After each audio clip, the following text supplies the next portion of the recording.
서로 축복하겠습니다. 하늘 문을 열고 기도합시다. 기도의 대가가 됩시다. 할렐루야. 오늘은 이제 12차 특세 15번째 시간입니다. 오늘은 배운 대로 하는 신앙이라는 제목으로 하나님의 말씀을 전하도록 하겠습니다.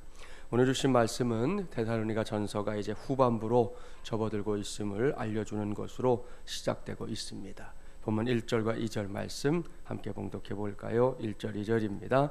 그러므로 형제들아 우리가 끝으로 주 예수 안에서 너희에게 구하고 권면하노니 너희가 마땅히 어떻게 행하며 하나님을 기쁘시게 할 수 있는지를 우리에게 배웠으니 곧 너희가 행하는 바라 더욱 많이 힘쓰라. 우리가 주 예수로 말미암아 너희에게 무슨 명령으로 준 것을 너희가 아느니라. 아멘. 바울은 여기서 형제들아 우리가 끝으로 주 예수 안에서 너희에게 구하고 권면하노니 라는 말씀을 시작하고 있습니다. 이것은 데살로니가 전서를 이제 서서히 마무리하겠다는 바울의 생각을 엿보게 하는 말씀입니다.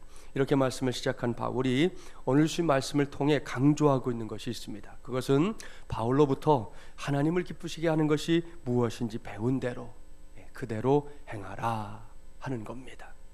사랑하는 세배용사 여러분, 이것은 오늘날에도 여전히 중요한 신앙의 자세입니다.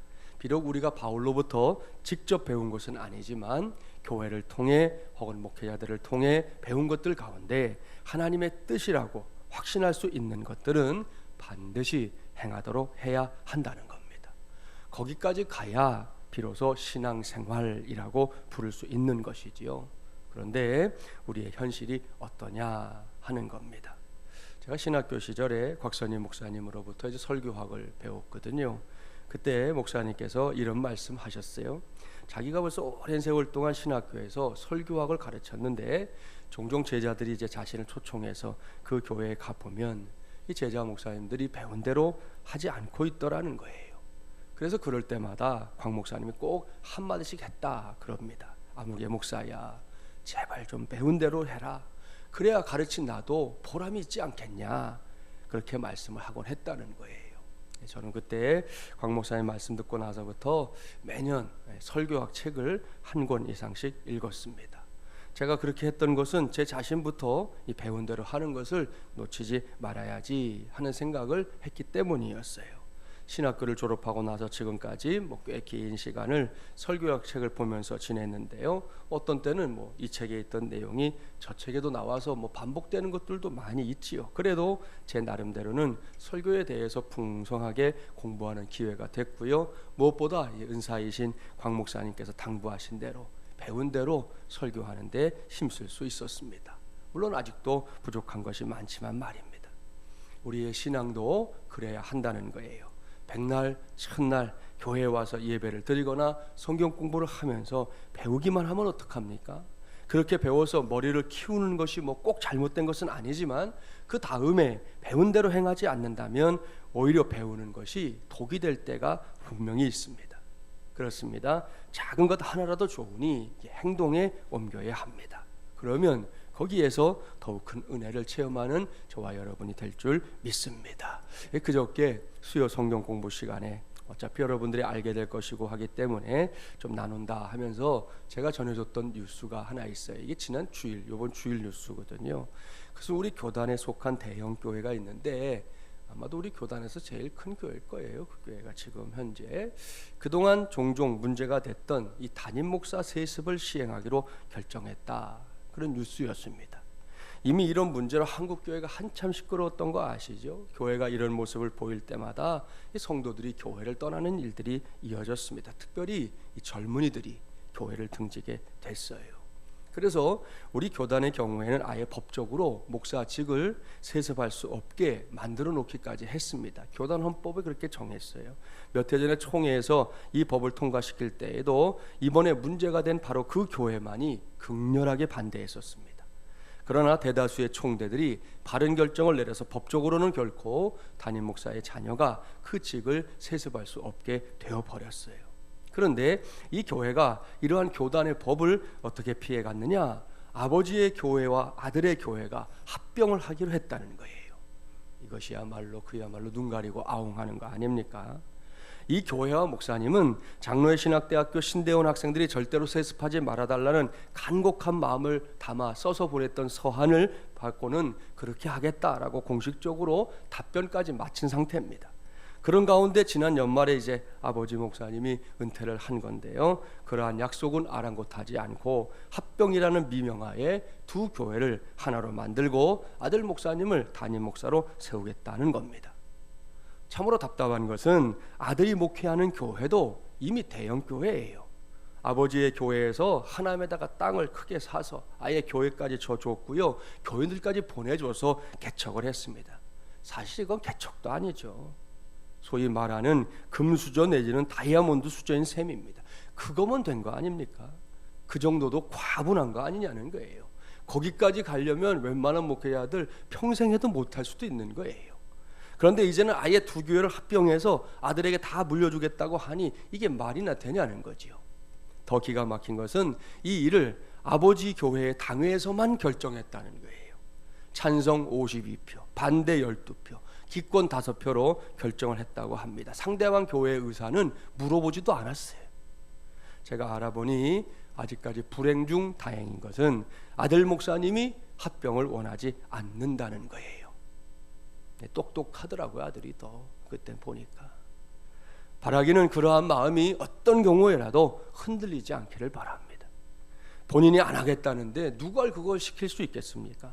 제가 이 일에 관심을 갖고 하남에 있는 그 교회 홈페이지요. 그 교회 벌써 개척한 지 여러 해 됐는데 우리 교회도 한참 먼저 했어요. 근데 처음으로 제가 들어가 봤어요. 이번 주간에 그 홈페이지를 들어가 봤는데 그것이 거짓이 담긴 홈페이지가 아니라면 아들 목사님이 바른 결정을 할 수도 있겠구나 하는 생각이 들었어요. 왜냐? 이 교회가 어떤 교회인지 소개하는 우리 교회 홈페이지도 마찬가지지만 이 첫 메시지가 우리 교회 사명선언문하고요 똑같아요. 어떻게 되어 있느냐? 우리 교회는 예수님이 머리 되십니다. 이게 제일 첫 머리에 딱 있어요. 그 교회 홈페이지 가니까.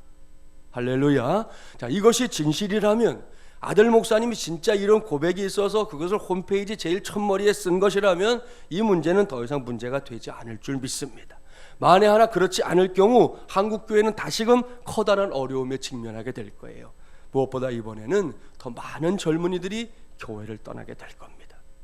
이러한 사태가 일어날 수 있다는 것을 진작부터 예견하는 사람들이 많았기 때문이에요. 사랑하는 여러분, 자, 이런 일에 있어서도 필요한 것이 뭐냐? 다른 것이 아닙니다. 배운 대로 하는 신앙이에요. 그동안 신앙생활 하면서 분명히 배웠을 겁니다. 하나님이 기뻐하시는 것이 무엇인지 말입니다. 어떻게 하는 것이 하나님의 뜻을 이루는 것인지 말입니다. 더도 말고요. 뭐 더 하려고도 하지 마세요. 뭐 덜도 말고요. 그저 그만큼만 하면 돼요. 그만큼만. 배운 대로. 우리가 지금까지 신앙생활에서 배운 대로 그만큼만 하면 된다고요. 더 하는 거 바라지도 않아요. 그만큼만. 그러면 이런 문제는 순리대로 해결될 줄 믿습니다.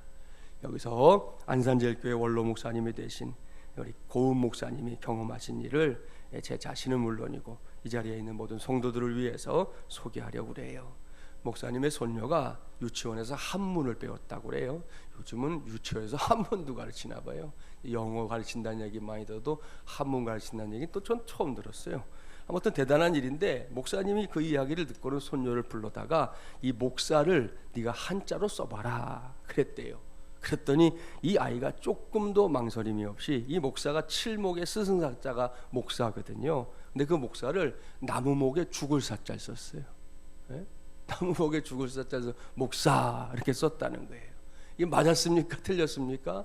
틀렸죠. 근데 이 아이가 이제 막 배운 지 얼마 안 되니까 아는 게 목자 그러면 나무목이고 또 어떻게 또 죽을 사자를 알았는지 하여튼 써가지고 할아버지에게 내놨는데 그걸 보고는 목사님이 깜짝 놀랐다는 거예요. 단지 글자가 틀렸기 때문이 아니에요. 목사님이 손녀의 손에 써진 이 글자를 보면서 큰 영감을 얻게 되었기 때문이었습니다. 손녀가 쓴 한자, 그러니까 나무목에 죽을 사자를 보세요. 글자 그대로 풀이하면 뭐가 됩니까? 목사가 뭐냐? 주님처럼 나무 위에서 팔 벌리고 양무리를 위해 죽어야 할 사람. 그게 되더라는 거예요. 옳거니 이 녀석이 그냥 쓴 것 같지만 그냥 쓴 게 아니구나 하는 생각이 들었대요. 흔히 꿈보다 해몽이 좋다라는 말이 일단 있지만, 아무튼 이런 글씨에서 이런 영감을 얻은 이 고우 목사님 참 대단한 분이에요. 이분이 또 시인이기도 하셔서 그러기도 하나 그런 생각 해봤는데, 아무튼 그러고 나서 이 목사님이 손녀에게서 배운 그걸 토대로 다른 직분들도 한자로 써봤다는 거예요. 우리 장로님들을 가릴 때 장로할 때 길장에다가 늙을 노자 쓰잖아요. 그걸 장로를 어떻게 썼냐 하면 장사 지낼 장 길로, 그래서 장로 그렇게 썼어요. 무슨 의미겠어요? 교회의 장로는 길이 되어 나를 밟고 가라며 십자가를 지신 주님처럼 길에서 죽어 길이 돼야 한다, 그런 의미로 장로 그렇게 썼다는 겁니다. 그런 다음에 사모, 이 스승사자의 어미모자 쓰는데, 사모는 죽을 사자의 어미모자를 썼어요. 여기에는 이제 목사의 부인만을 일컫는 것이 아니라 이 목사님 얘기는 우리 권사님들이나 여자 집사님들 다 포함시킨다는 거예요. 그런 사모는 이제 살모가 돼야 된다. 여러분이 아는 대로 살모사는 독이 있고 사납습니다. 그러나 새끼를 키울 때 어떤지 아시죠?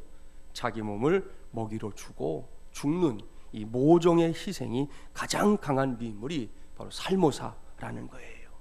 이 목사님이 이 대목에서 이렇게 외치시더라고요. 오직 희생으로 한국 교회에 오늘이 있게 한 어머니들이여, 다시 한번 더 사모 죽을 사 어미모가 되십시오. 그렇게 말씀하고 있습니다. 마지막으로 집사, 이 잡을 집 일사자잖아요. 집사는 돌속자에다가 죽을 사자를 쓰면 좋겠다 그러셨더라고요. 왜냐? 초대교회의 첫 집사님이었던 스데반이 주님을 따르다가 돌에 맞아 죽었기 때문이었습니다. 아무튼 고우 목사님이 시인이어서 그런지 몰라도 이렇게 직분 하나하나의 의미를 부여해서 설명해 주시는데요, 제 마음에 그 하나하나의 의미가 그야말로 팍팍 와 닿았습니다. 그래서 저부터 목사지만 더욱 목사가 되어야 되겠다, 그런 마음을 먹었고요.